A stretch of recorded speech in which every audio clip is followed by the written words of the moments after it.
Semoga kita senantiasa mendapat rahmat dari Allah Subhanahu wa Ta'ala. Amin. Malam ini malam 40 itu memperingati 3 hari 7 hari 40 budaya ya, budaya yang budaya itu diisi dengan kebaikan-kebaikan. Kita pengen nanti saat kita meninggal dunia juga ada acara doa buat kita. Katanya acara ini sebetulnya bukan hanya untuk King Sani, King Sehur, itu King saya, paman saya. Nanti kalau dengar doa, Allahumma ja'al wa awsi wal qabal thawaba ma qara'naha wa ma qara'nahu min Qur'anil Majid. Nanti kan ada khususun ila arwahi abaina, khususnya buat bapak-bapak kami yang hadir, wa ummahatina, ibu-ibu kami yang hadir. Jadi siapa yang hadir di tempat ini, doa itu dibacakan, semuanya dimohonkan ampun. Jadi kalau ada acara begini diundang nggak datang rugi. Kalau perlu tiap malam nyari orang tahlilan.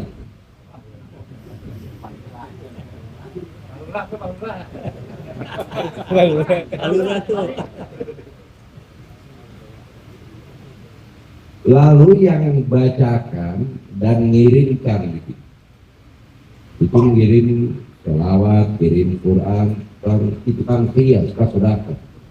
Kalau malam ini bukan hanya doa-doa, selawat, tapi ada sedekah dari anak-anak itu untuk orang tuanya. Jadi dihiaskan ke sedekah itu, kirim pahala itu. Kita pengen anak kita juga nanti begitu kalau kita meninggal. Tapi kalau kita pelit sama orang tua, anak bakal pelit. Kalau kita perhitungan kepada orang tua, anak bakal perhitungan ke kita.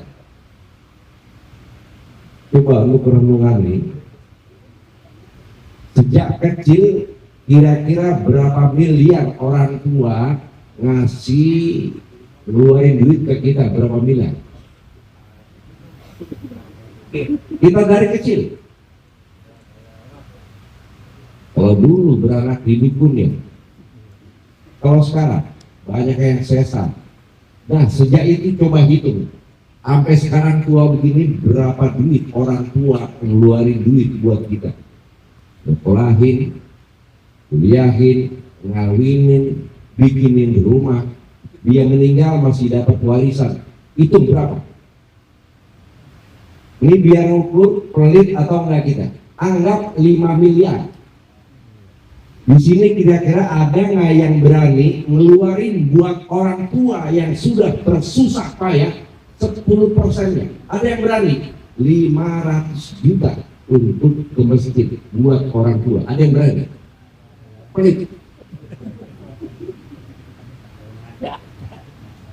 Bikin acara begini karena hitung-hitungan.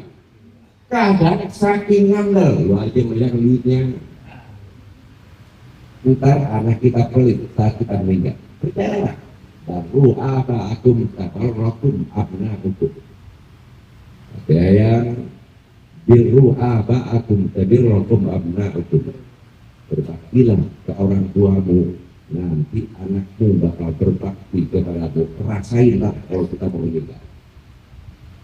Dalam kitab Ar-Ruh itu, Imam Syamsuddin Ibnu Qayyim, orang-orang soleh tatkala mau meninggal, yuqalu laha indal maut ya ayyatuhan nafsul mutmainnah irji'i ila rabbiki radiyatan fadkhuli fi ibadi wadkhuli jannati. Orang-orang soleh itu ketika akan meninggal dunia, nanti ada malaikat yang membacakan ayat itu.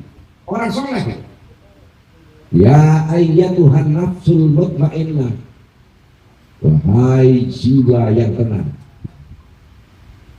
irja'i ila rabbik, kembalilah ke Tuhanmu, radiyatan mardiyah, dalam keadaan ridho,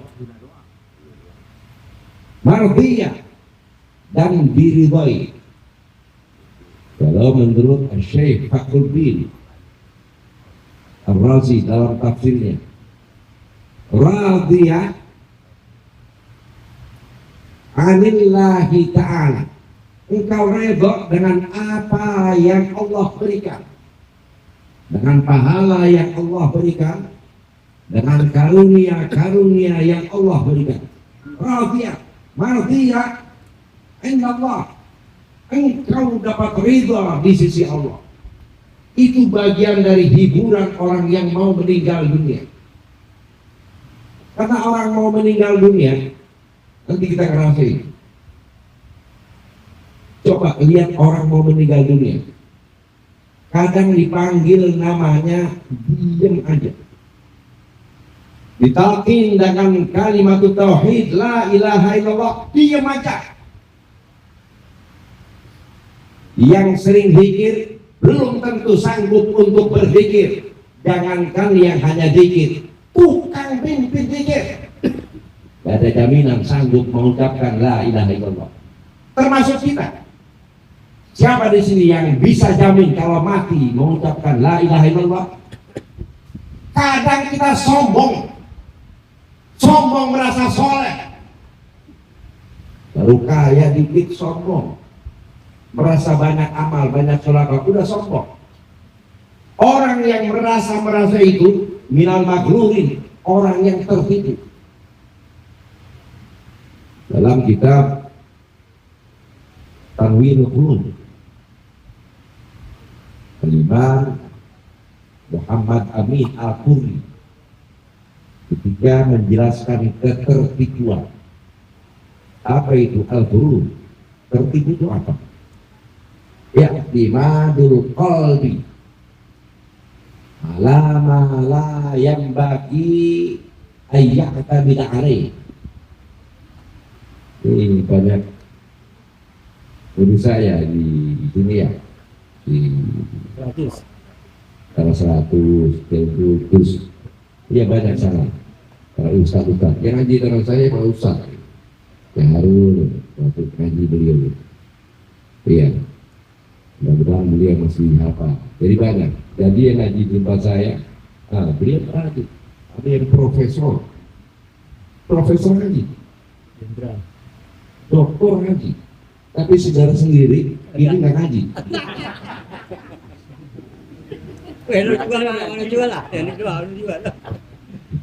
Ya mungkin beliau ngalahin profesor kan? Iya.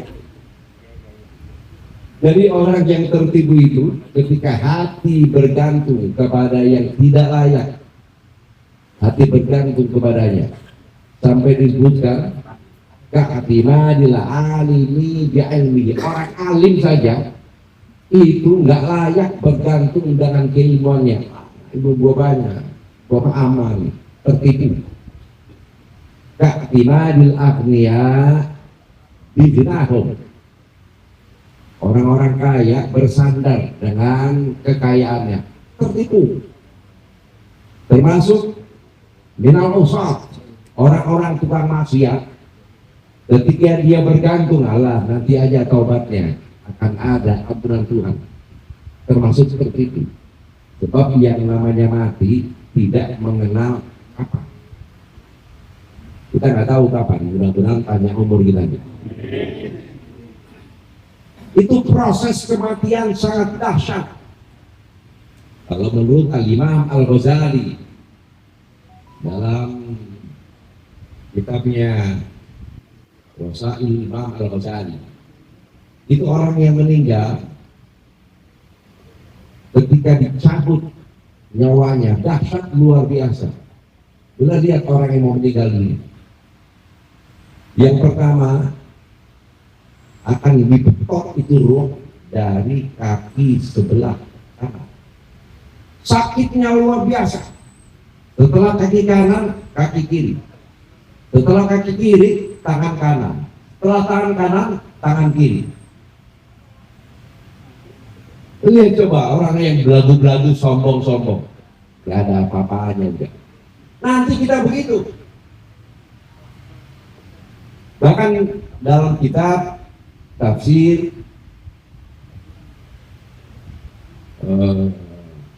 Al-Qurtubi ketika menjelaskan bahwa ja'at sakratul maut bil haq, datangnya sakratul maut pasti benar. Mau banyak duit, nggak banyak duit, mau banyak infak, mau kagak, mau punya jabatan atau enggak, mau alim atau enggak, waja'at sakratul maut bil haq, datangnya benar pasti. Dari kamakum tamin hutahid, di mana engkau manusia enggan berjumpa dengan kematian, mau tidak mau mati. Sakratul maut datang, siap nggak siap, soleh atau fasik, mukmin atau kafir, pasti. Lalu apa sakratul maut? Imam Al-Qurtubi menjelaskan dalam tafsirnya, yang disebut dengan sakratul maut, syaddatil muhayyirah, pasti kita ngalamin, pasti. Syaddatil muhayyirah, kegoncangan yang amat sangat hebat. Saking hebatnya itu guncangan, asyakilatu lil hawas, perasaan gak karuan, kalang kabut, belingsaan. Lihat orang mau meninggal dunia, dipanggil diam aja tuh, bahkan lidahnya tidak sanggup lagi digerakkan, telinganya seperti tersumbat. Asyahilatul hawas, al-mudhilatul akli, akal nggak lagi berfungsi dengan sempurna. Gak kuat, hati-hati. Yang merasa jawara, apalagi sering zalim sama orang, lihat aja, selesai tidak. Akal tidak lagi berfungsi dengan sempurna antara sadar dengan tidak sadar. Ayo saksikan orang mau meninggal dunia. Wa kuntum hina idzin tanzurun, kayak begitu. Dan sekian tafsir menjelaskan wa kuntum hina idzin tanzurun. Yang kita lihat kayak begitu. Nanti kita kayak begitu. Banyak yang nggak sanggup mengucapkan la ilaha illallah, banyak. Belum lama saya berjumpa, saya tanya orang yang sudah di rumah sakit, bahkan di ruang ICU, saya tanya, udah berapa sering menyaksikan orang yang meninggal dunia? Tuh sering. Saya tanya lagi, berapa yang sanggup mengucapkan la ilaha illallah? Ada yang tugas itu, saya belum pernah menyaksikan. Kita ntar begitu, mau sombong, merasa soleh, jangan-jangan kita cuman pura-pura soleh, belagu kayak orang soleh, padahal cuman pura-pura.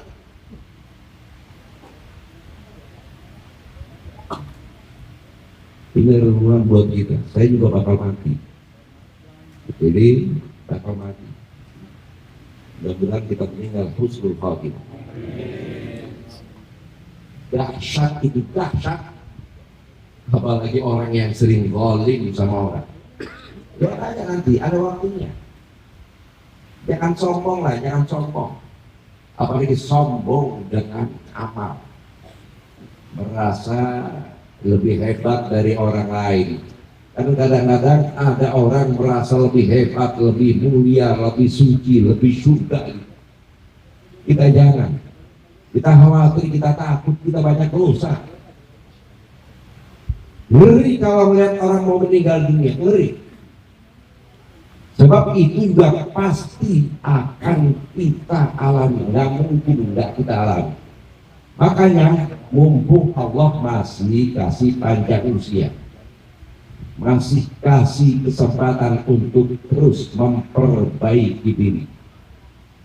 Ada sombong aja dikit, jangan berpikir Allah nggak tahu. Karenanya menurut Asy-Syaikh An-Nawawi, sebelum roh itu keluar, kau roh lain, roh. Apa itu roh? Kita tahunya roh. Dalam tafsir Ruhul Ma'ani Al-Imam Al-Alusi, tapi dia nukil dari Al-Imam Al-Ghazali.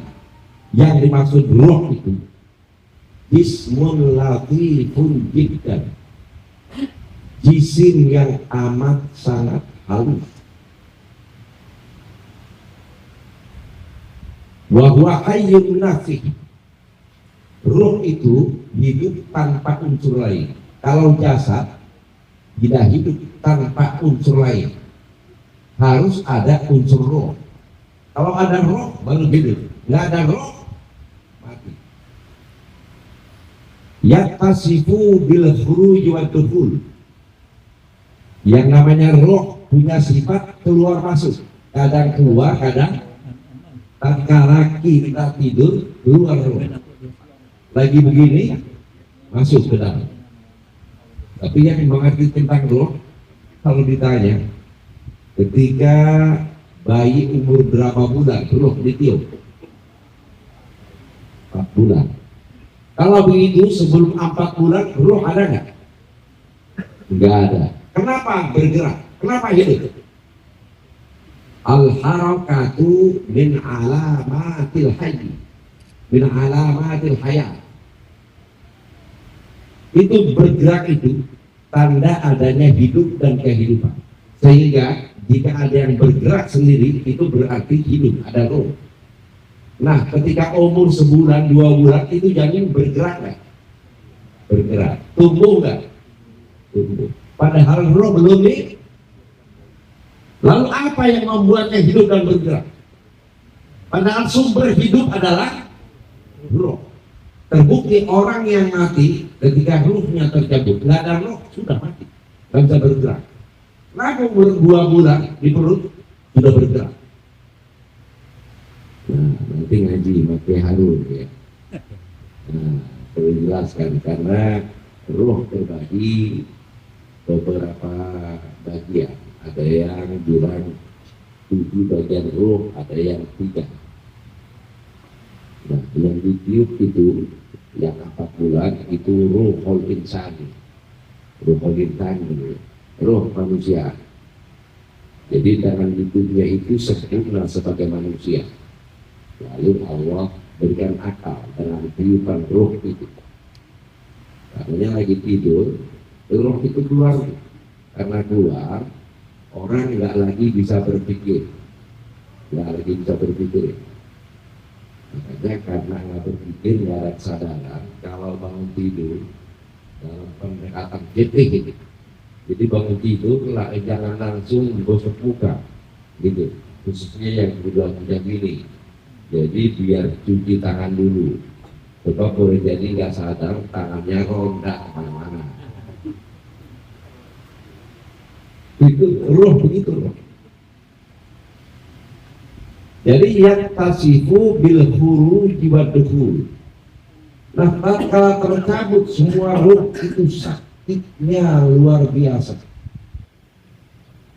Bahkan kata Imam Ghazali lebih dahsyat dari 300 kali tebasan dengan pedang.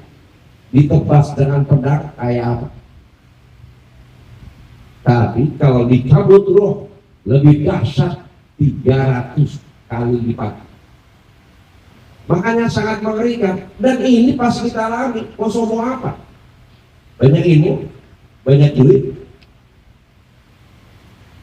dia punya guru kaya, udah kaya kali, sombong kagak. Sekarang lagi bikin pondok, bikin sekolah pondok. Menurut saya sudah habis 100 miliar sendiri. Kita baru nyumbang berapa ratus juta belakang. Ini sesudah dulu, kaya. Orangnya tambah dulu. Ilmunya hebat. Kekayaan yang luar biasa. Orang bilang nggak pakai sharing. Tapi tawadunya luar biasa. Kita baru pintar dikit lagi nyala-nyalain orang. Kita jangan. Ingat nanti bahwa kita akan sampai pada kematian. Ini coba direnungkan ya. Al-Imam Abu Abdurrahman. Al-Imam Abu Abdurrahman. Beliau berguru dengan Imam Syafi'i Al-Balkhi. Lama ngajinya, 30 tahun. Kalau Kiai Harun ngaji berapa tahun ya? 10 tahun, baru 10 tahun. Ini 30 tahun ngaji. Dulu saya kenal ini, saya masih muda. Bila ya, orang ada prosesnya. Ketika mau pulang setelah ngaji 30 tahun, ditanya oleh gurunya, apa yang sudah kau dapat? Kata Abu Abdurrahman, yang dikenal dengan Syekh Hatim. Kata beliau, nazartu ilal khalq. Aku perhatikan makhluk Allah, khususnya manusia. Fara'aitu likullin minhum mahbubah. Aku dapati tiap orang mesti ada yang dia cinta. Kayak kita, cinta kepada harta, cinta kepada jabatan. Kadang-kadang habis-habisan untuk mencarinya. Kadang-kadang dengan cara curah, cara dolim, mati. Kita cinta sama anak, cinta sama istri. Wa kullu dzalikal mahbub yusahibuhu ila maradil maut. Ntar kalau kita sakit, dan manusia pasti akan melemah ya. Tadi mungkin kita baca wa man nu'ammirhu nunakishu bil khalqi. Itu sudah sunnatullah. Siapa yang kami panjangkan umurnya, maka akan kami kembalikan pada penciptaan semula. Akan lemah kembali. Yang otaknya hebat akan melemah, yang fisiknya hebat bakal melemah. Bahkan ketika bayi nggak bisa ngapa-ngapain, termasuk cebok. Orang kalau sudah terlalu panjang umurnya, cebok aja nggak bisa, minta dicebokin. Saat masih bayi, makan aja mesti disuapin. Nanti tak kala sudah tua, melemah, dia pun akan disuapin. Ntar kita begitu. Makanya yang sekarang gagah jangan sombong lah. Yang kaya jangan sombong, yang alim jangan sombong. Biasa-biasa aja. Bahwa kita akan kembali kepada Allah. Wa kullu dzalikal mahbub yusahibuhu ila maradil maut. Nanti tatkala kita sakit, itu yang kita cinta bakal nemenin. Banyak yang jenguk, anak, saudara, atasan, bawahan bakal jenguk. Wa ba'duhu yusahibuhu ila syafi'il qabr. Ntar kalau kita mati, yang kita cinta tuh dari kerabat saudara bakal nganter kita ke kuburan. Ingat, kuburan kecil. Sekarang silakan tidur di tempat mewah, kasur empuk, kamarnya hebat luar biasa. Tapi nanti tak kalah meninggal dunia, dimandiin, dibungkus ya. Nanti sebelum dibungkus itu kadang diperlihatkan untuk melihat wajah yang terakhir. Di tempat saya begitu tuh. Jadi sebelum ditutup semua, mukanya diperlihatkan yang terakhir. Kepikir nggak? Saudara-saudara kita yang nangis, yang sangat cinta sama kita tuh, ternyata dia sering kita zalimin, sering kita culas, hartanya kadang kita rebut. Kayak apa rasanya? Wajah kita mau ditutup, akan disolatkan, dimasukkan ke kuburan. Kita lihat, ya Allah, itu saudaraku yang sering aku zalimin, aku sakiti. Kayak apa rasanya? Ayo bayangin. Berarti mau ke kuburan, kecil kuburan, 2 kali 1 meter. 2 kali 1 meter. Sempit, kecil, pengap. Apalagi tutup sama dinding hari-hari. Makin sempit. Jangankan kita bisa berdiri, duduk susah. Ayo bayangin, duduk susah, habis itu ditutup sama dinding hari-hari, diurut pakai tanah. Ini pasti semua lagi. Ayat takabur loh. Itu yang kita cinta, yang kita bela habis-habisan. Anak misalnya, kita cinta sama anak. Kadang kita cari harta habis-habisan, banting tulang biar anak senang. Tapi tatkala kita dimasukkan ke liang lahat, dikubur, tidak ada yang mau nemenin kita. Semua pulang. Coba bayangin, ditinggal sendirian kita, sendirian. Di rumah banyak anak yang kita cinta, anak buah. Kalau kaya, banyak yang suruh nemenin kita saat masih hidup. Tapi mereka yang kita gaji, nggak ada yang mau masuk, mau nemenin, nggak ada. Anak dah kita bela habis-habisan, duit kita keluarin luar biasa. Yang paling ngeri dengan cara-cara zalim lagi, nyari harta buat cara zalim biar anak senang. Tapi tatkala dimasukkan ke liang lahat, nggak ada yang mau nemenin. Bayar ja'akul bayar terukuhu faridan wahidah, ditinggal sendirian kita, sendirian. Nggak bayarnya nggak sendirian. Biasanya banyak yang dampingi, biasanya banyak yang ngelayanin kita. Tatkala kita dimasukkan ke liang, nggak ada yang mau nemenin. Pulang semua, pulang. Bahwa alam kapan itu terjadi dengan kita. Ngeri. Apalagi kalau dengan hadis qudsi. Lain hadis qudsi. Ajibtu yang liman du'an, ajibtu liman ayatara bil mauti kaifa yafrah.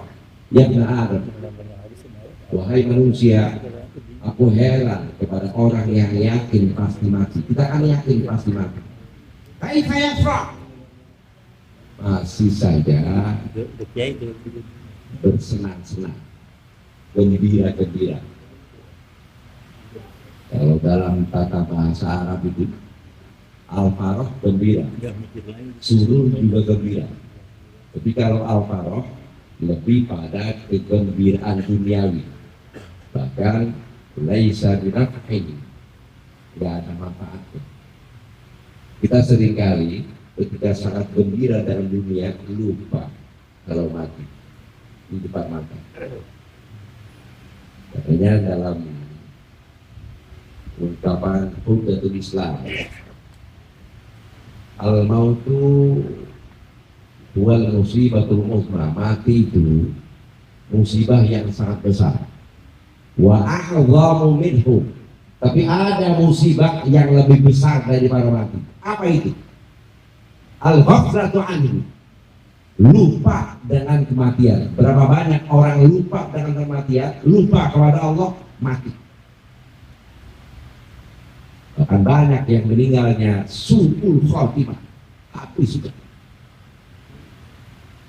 Tapi beberapa contoh yang jauh dari masa saya itu meninggalnya hebat-hebat, hebat-hebat. Asar masih sehat, maghrib masih sehat, masih ke musola, zikir, zikir, pulang sebentar, rumahnya sampai musola, nunggu waktu isya. Sampai di rumah nggak enak badan, minta krokin, buka baju, buka kaos, naik ke tempat tidur, mati. Berapa menit? Jangan merasa panjang umur aja. Samping madrasah saya dulunya jarang ke masjid karena orang jalanan. Taubat beberapa tahun ini, belum lama meninggal. Habis silaturahim hari Minggu, pulang ke rumah daerah Padang. Dia jarang tidak ke masjid, hampir selalu ke masjid, hampir selalu. Maghrib karena capek, anaknya bilang ke masjid nggak ada. tapi isya ke masjid.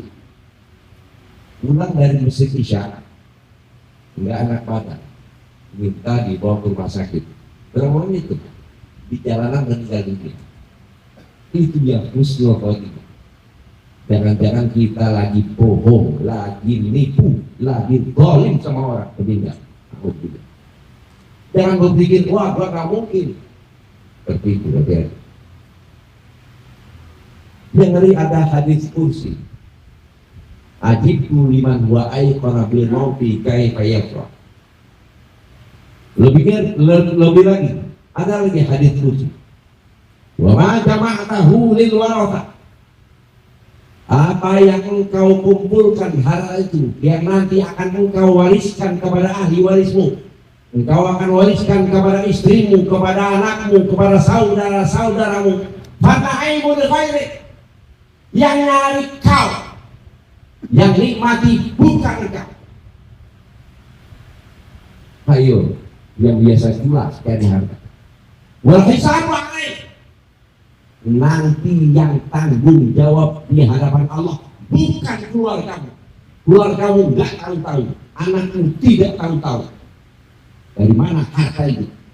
Tapi nanti kau yang tanggung jawab. Wal iqabu alaih, wal iqabu lak. Kalau ada yang salah, kau yang disiksa. Buat apa cari harta habis-habisan dengan cara jelas kalau hanya untuk mendapat siksaan?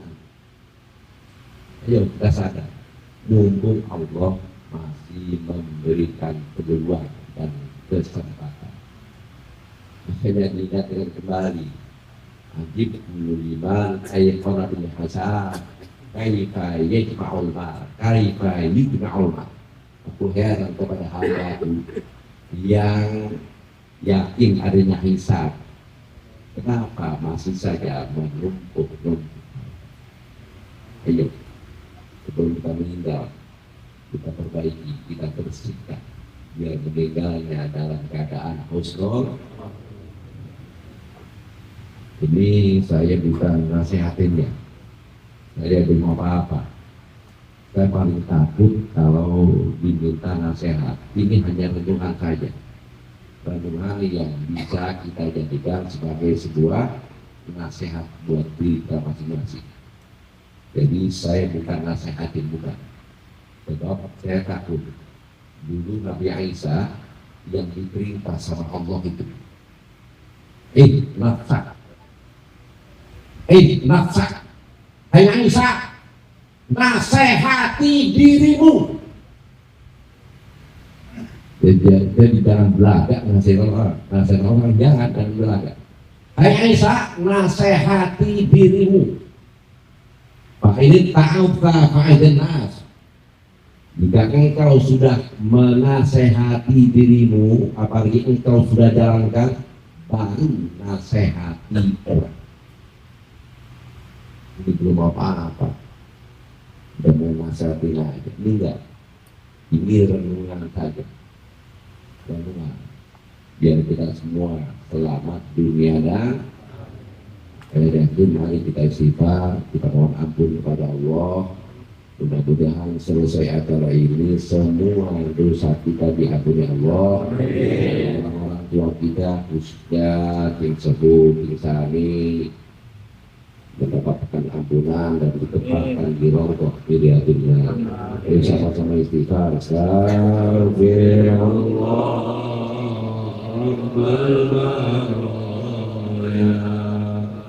Astagfirullah. Ingat salah, ingat dosa, ingat mati. Astagfirullah. Rabbal baraya. Astagfirullah minal qadaya. Saat ajal tiba semua tak berdaya, tak ada yang kuasa menolak kehadirannya. Nafas tersengal lelah, saatnya harus berpisah. Ya Allah, matikanlah dengan husnul khatimah. Astagfirullah. Kita ingat kesalahan. Ingat bahwa kita bakal mati. Jangan sombong. Jangan merasa banyak amal. Jangan merasa lebih baik dari orang.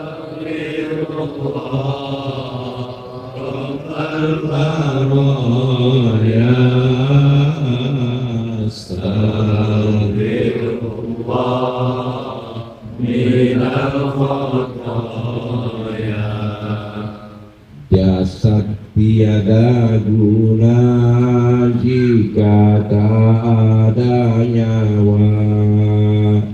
Anak istri tercinta enggan lagi bersama. Sanak dan saudara pun enggan menyentuhnya. Teman setia hanya amal di dunia. Astagfirullah. Ya Allah, jangan matikan kami kecuali husnul khatimah. Jangan cabut kami kecuali Engkau ampuni semua dosa-dosa kami, ya Allah. Hamba banyak dosa, hamba banyak salah. Ampuni ya Allah.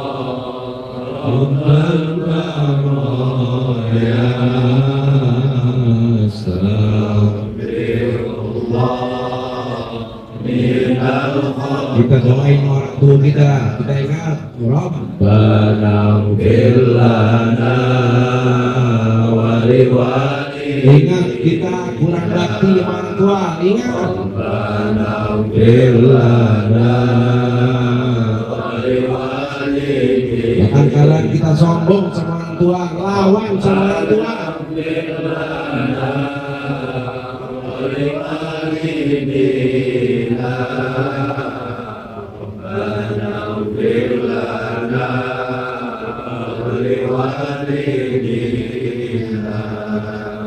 Saat mereka ada hamba berpura-pura, terkadang membantah nasihat keduanya. Kini telah tiada sesapun jadi hampa. Jangan jadikan hamba anak durhaka.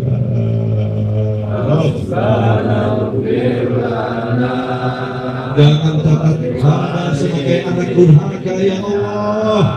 Hamba nyesal kurang bakti, hamba nyesal suka lawan, ya Allah. Rabbana ighfir lana wa liwalidayna. Rabbana ighfir lana wa liwalidayna. Sekali lagi, Rabbana ighfir lana wa liwalidayna. Muliakan orang tua kami, ya Allah. Jangan siksa orang tua kami, ya Allah. Tempatkan di tempat yang mulia.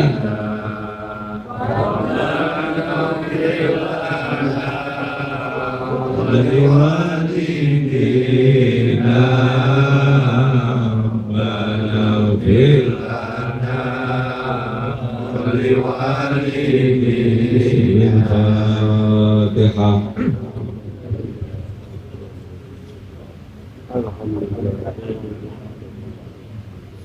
Iya,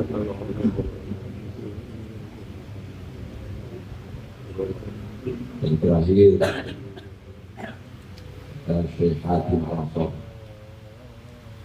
Afdalu mahbubul mar'i ma yaqulu ma'ahu bi qabri, sebaik-baik yang dicinta adalah yang mau masuk ke dalam kubur, yang mau nemenin, mau pulang. Mau aja tuh kayak amal farha. Tidaklah aku dapati kecuali amal-amal soleh. Makanya kalau kita dari kecil ya baca raditu billahi wa bil islami wa bi muhammadin nabiyya. Apa itu? Kita sering bilang ridho aku. Al-Imam Al-Harith ulama besar, kata beliau, yang disebut ridho itu sukunul qalbi tahta jaryanil haq, hati damai tentram di atas berjalannya hukum Allah, di bawah berjalannya hukum Allah. Allah banyak hukum-hukumnya. Sholat subuh bagi kita harusnya damai tentram, nggak ngeluh. Tapi menurut Imam Dunun Al-Misri, yang dimaksud ridho adalah sururul qalbi bimurul qada, hati tetap senang dengan pahitnya ketentuan Tuhan. Dikasih sakit tetap ridho, hati senang. Dikasih nggak banyak duit, hati tetap senang. Masih terlalu banyak karunia Allah. Terus menjalankan syariat, berusaha mendekat kepada Allah. Jangan merasa udah hebat, apalagi ada ujub, udah merasa banyak amal, udah merasa soleh, kemudian ngecilin yang lain. Mudah-mudahan kita semua meninggal dalam keadaan husnul. Ini yang dapat saya sampaikan. Mohon maaf bila ada kekurangan. Saya banyak kekurangan. Mohon maaf. Assalamualaikum warahmatullahi wabarakatuh.